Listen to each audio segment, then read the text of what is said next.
All right, guys, I'm gonna try and keep this pretty laid back and chill. Welcome to my channel if you're new, and welcome back if you've been around for a while. I know I haven't been around for a while. Anyway, I am feeling really inspired to do some sketching, and it's kind of based off of a dress that I wore to a dance this year. So I already drew some sketches of it, as you can see, but I'm going to draw one more right here, and then I'm going to ink some of them, if not all, and hopefully color some in.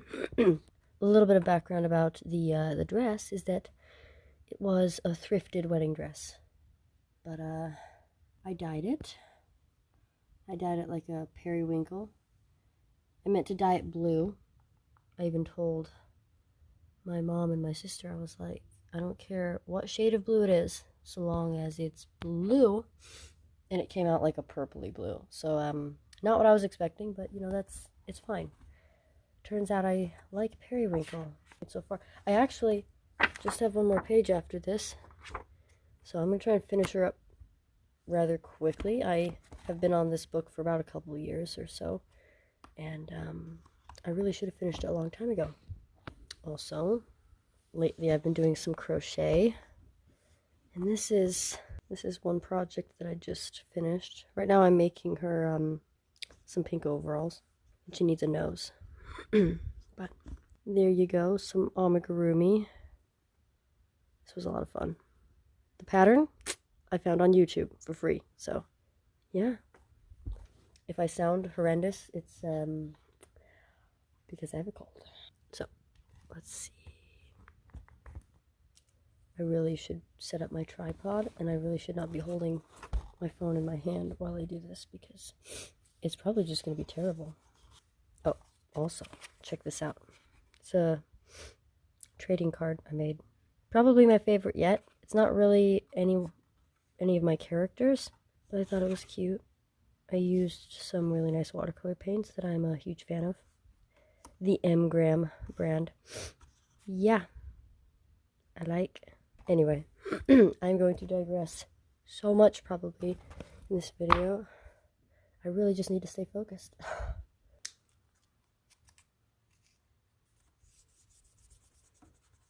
Alright. I don't really know what I want to do here, except that I want to fill this empty space. I have I have a straight on one. I have like a weird dancing, well, hardly dancing kind of thing. Another just boring standing pose. Don't know what she's doing there. And then I like this one. This one I definitely plan on inking.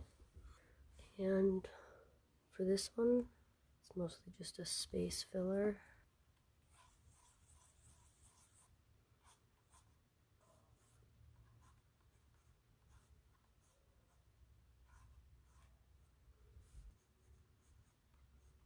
So, interesting thing about the dress is that because it was presumably a vintage dress, I wore a corset underneath it to protect the seams, because I didn't know how fragile they'd be, and I didn't want the resistance of my body to be on the dress. So I wore a corset instead, a real corset, like one with way too much boning in it. Yeah, and I think it did what it needed to do.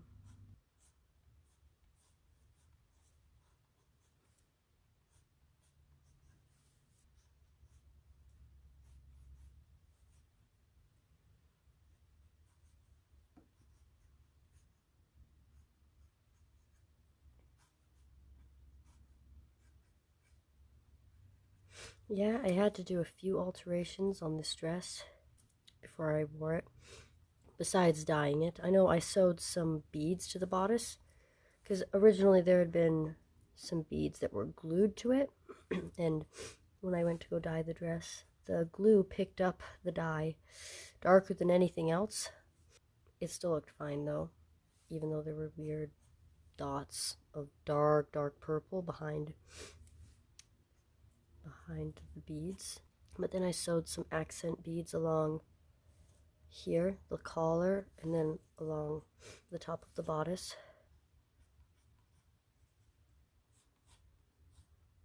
I took in the sleeves, or not sleeves, the cuffs. They were a bit loose, so I took those in.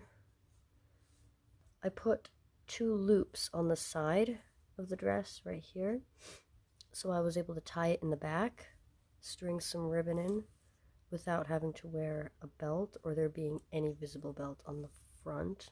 And it did have a train, but it was also you're also were able to bustle it, so it was able to pin up. And even pinned up, it was a bit long, but you know, it was all right. I think one of my favorite parts about the dress was just how flowy it was. There was no super shiny satin, but on the bottom, all of the ruffles, like right here, were like this chiffon type sheer ruffly fabric. Oh my goodness, dancing in it was so much fun, you guys.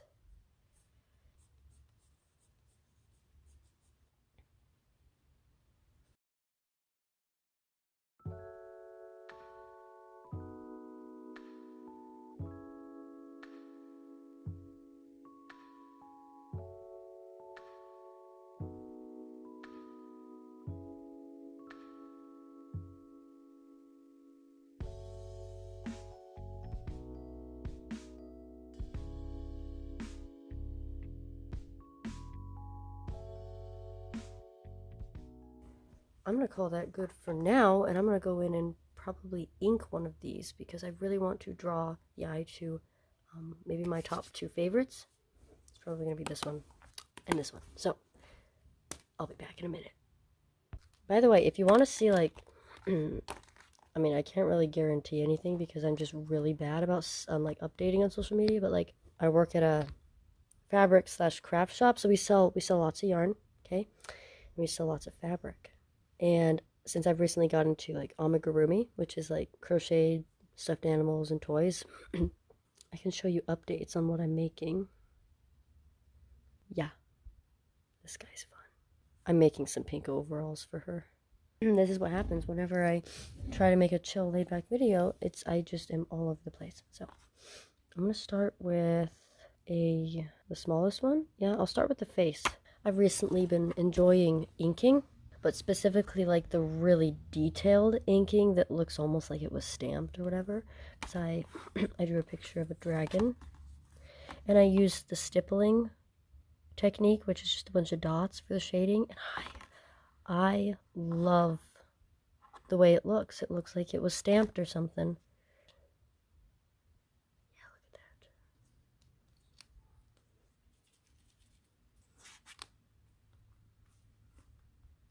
Why is this so hard to do? And you know, you kind of have to. If you want that really detailed line art look, you kind of want to erase a lot of it before you line it. Otherwise,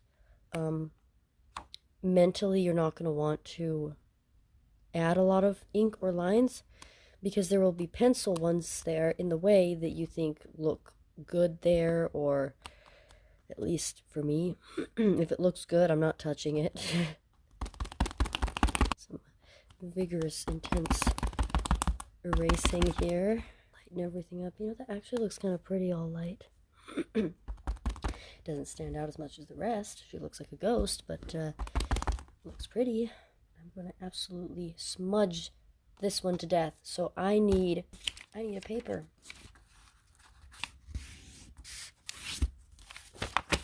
We'll do her face first.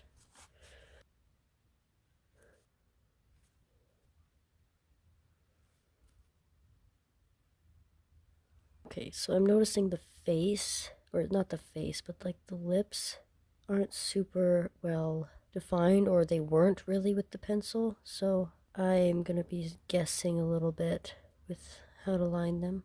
Oh, that's not bad.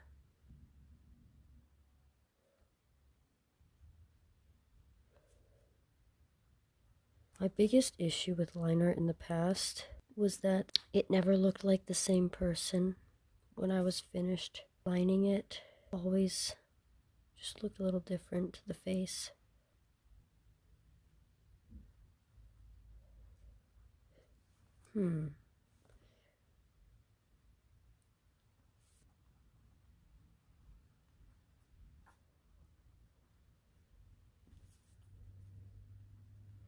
You ever read those books, those old-fashioned books with like those inked illustrations?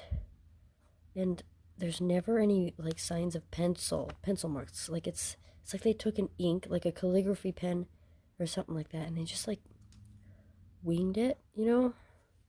I remember those used to fascinate me so much. They still kind of do, but I wonder now if they were drawn first in pencil and then inked afterwards. I don't know. I don't know if anyone grew up reading the Encyclopedia Brown books. Those were fun, but there were always like some cool illustrations in them. Same with the Hardy Boys books or Nancy Drew. Those always had some cool illustrations in them. Again, the same like inked, almost sketchy, like not super refined illustrations, which they used to absolutely amaze me. How was anyone able to create that kind of art? Now I hardly know if I'm doing what I need to be doing in this area. It's a little bit confusing, but it's alright. Okay, get the bustle in there.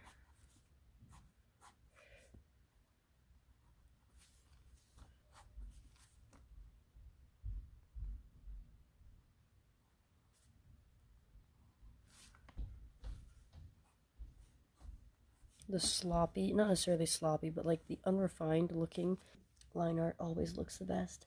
Okay, there were a lot of beads on the bodice. I'm gonna get those in there. This is where I did some beadings along the collar and up and around it to the other side. All right, we'll do the hair now. Hair is tricky because I feel like I tend to over add detail and then it loses some of its organicness, the flow of the actual hair has.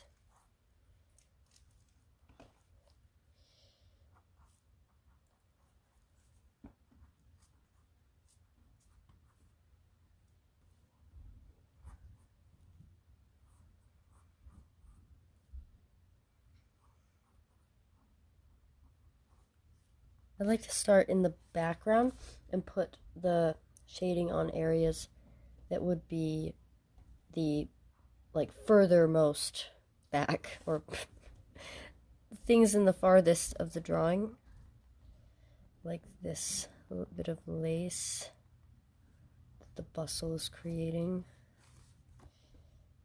Thicken up lines that are covering or overlapping anything else. Bodice over here. That. Shoulders. If you hear anyone in the background, it is my sister. It's raining. I'm still hesitant about the stippling. I don't know if I'm super fond of it in this piece. Could just be that it's a drawing of a person and not like an animal or something.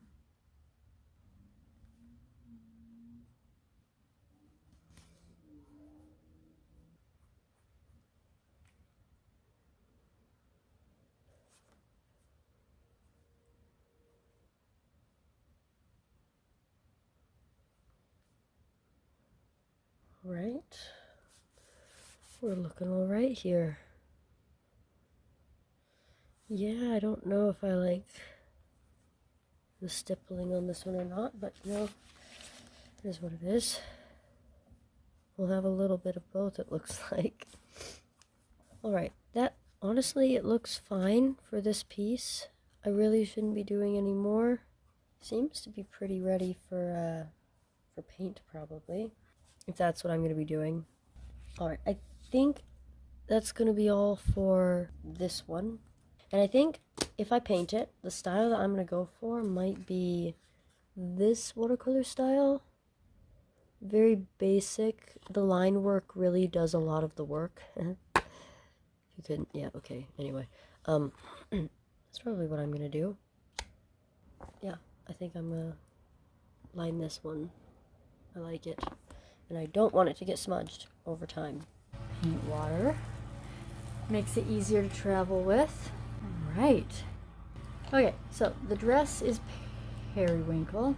I'm gonna mix my own periwinkle because I found out that this cyan blue and magenta make a pretty nice periwinkle. And I think the cyan is from My Mary blue, and the magenta is from Cinderella. Not Cinderella.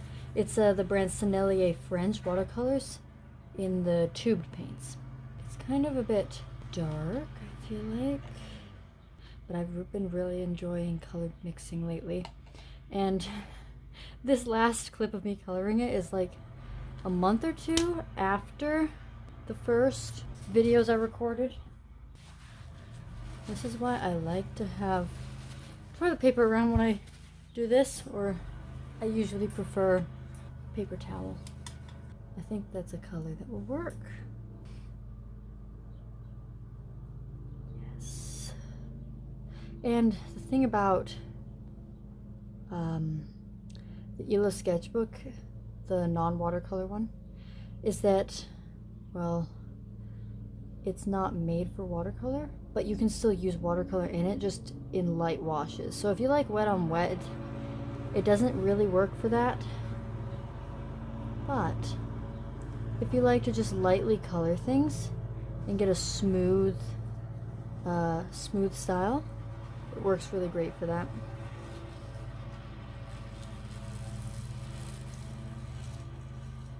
I know I use a lot of colored pencils in here, but sometimes I like something a little less textured than colored pencil. And these watercolor, when you do just a light wash style of watercolor, it kind of imitates alcohol markers. You just get more of a color range with watercolor than you do alcohol markers.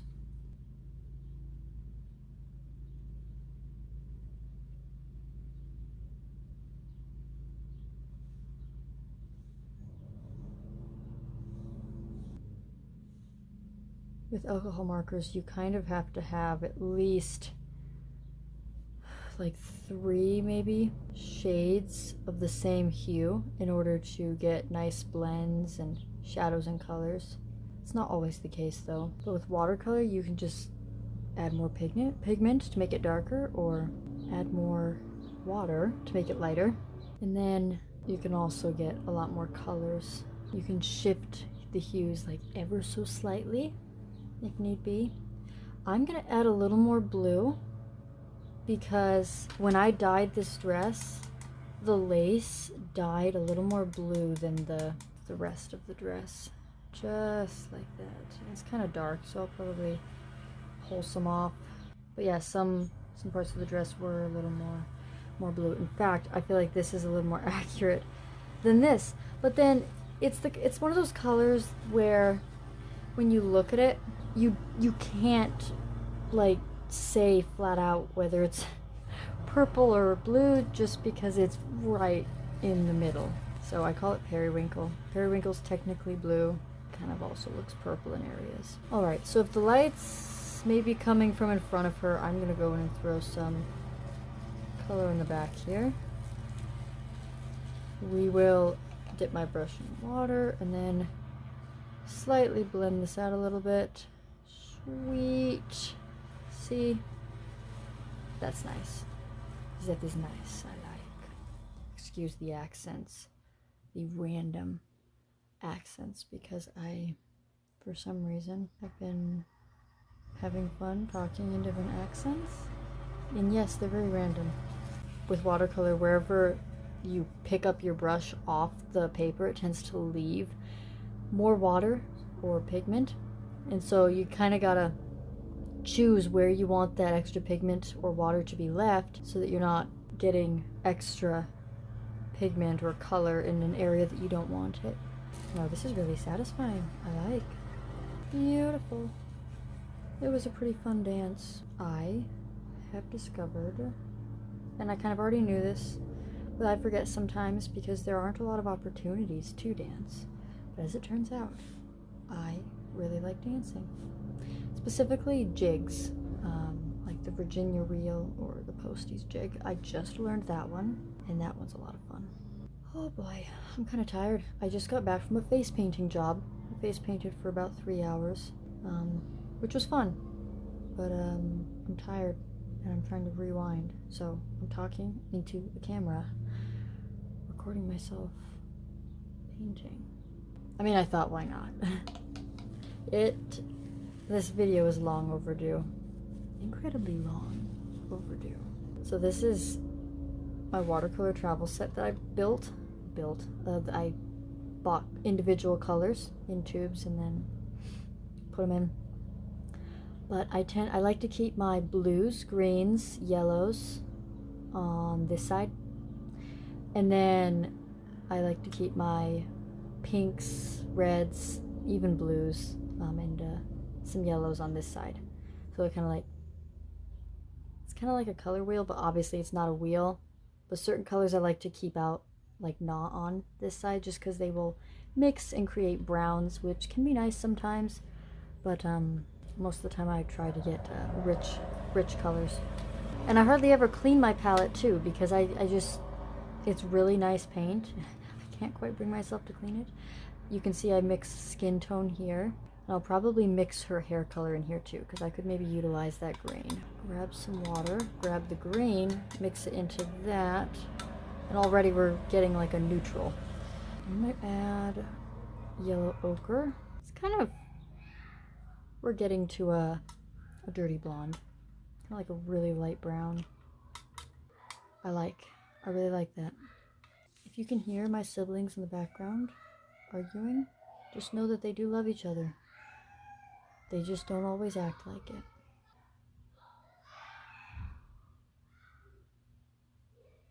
I'm doing watercolors. Sometimes I like to leave uncolored spots. I don't know why it adds I feel like it adds a bit of interest. Makes it look like watercolor. Just to leave blank white spots.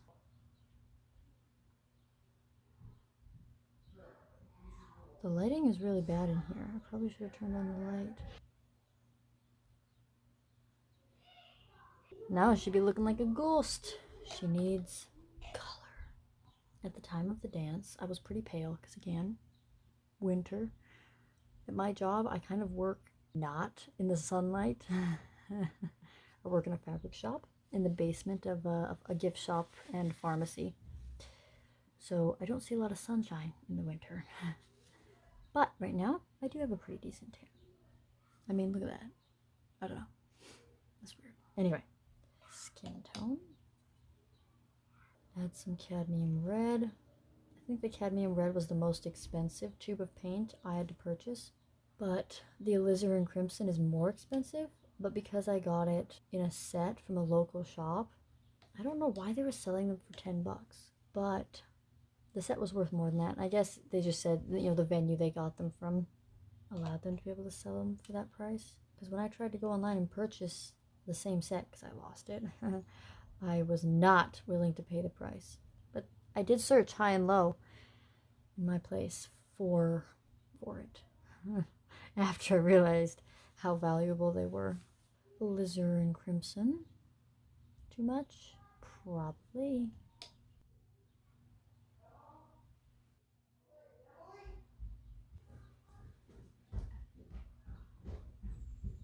All right.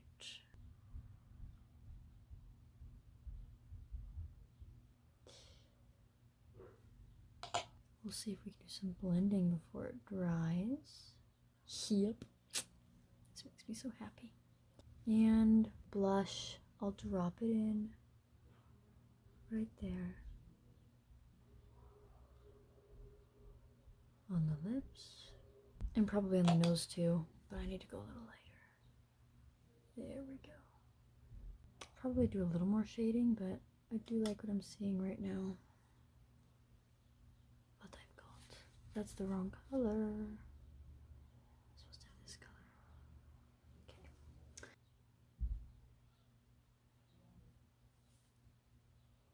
Okay, I'm considering shading with all similar colors, which would be like a warm purple, like this color right here. So I'm gonna go into the hair and see what this looks like. I know that's kind of where I want it so far. I'll make it a little lighter.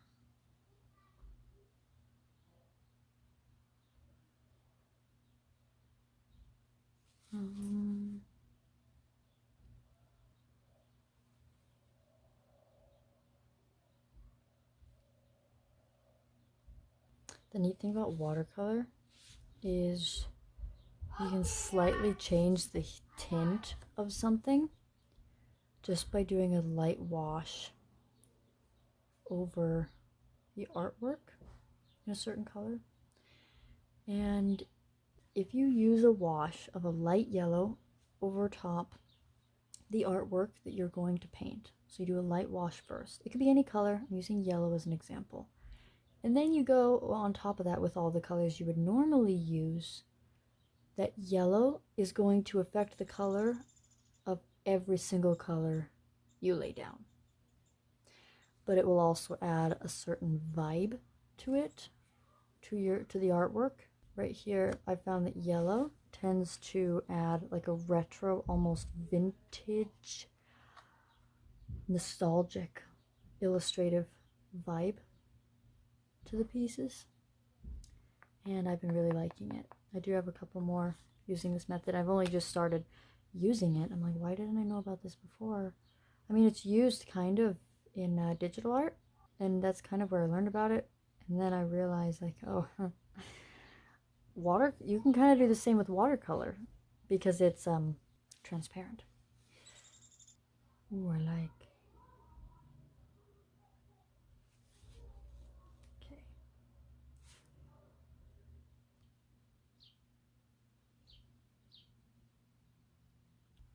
Well, well, well. I really like how that turned out. I'm considering adding a little bit of warmth to this side where the light is hitting her. I just don't know what yellow to go with because I have very not lime, I have like lemony yellow, I have like a golden yellow, and then I have yellow ochre. I don't think I'm gonna use the yellow ochre. Maybe the golden one. I don't want it to be strong, I just want something very, very light.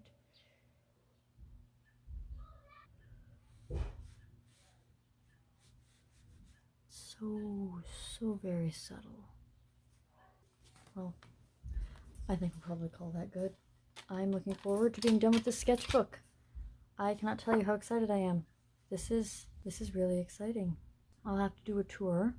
I don't know if I want to color this one. I'll probably leave that as is. I like the inked look. Sometimes I prefer ink without color.